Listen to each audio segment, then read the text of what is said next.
One day, Little Elephant was very tired. Bird asked, "What's wrong?" "I help everyone," said Little Elephant.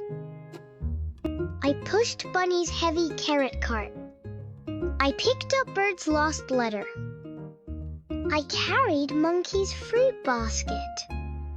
I help and help, but I feel so tired." "Helping is kind," Bird said gently, "but it's okay to say no sometimes." The next day, Bunny said, "Can you push my toy box?" Little Elephant looked at the big box. He took a deep breath. "Sorry, Bunny. I need to rest now." "That's okay.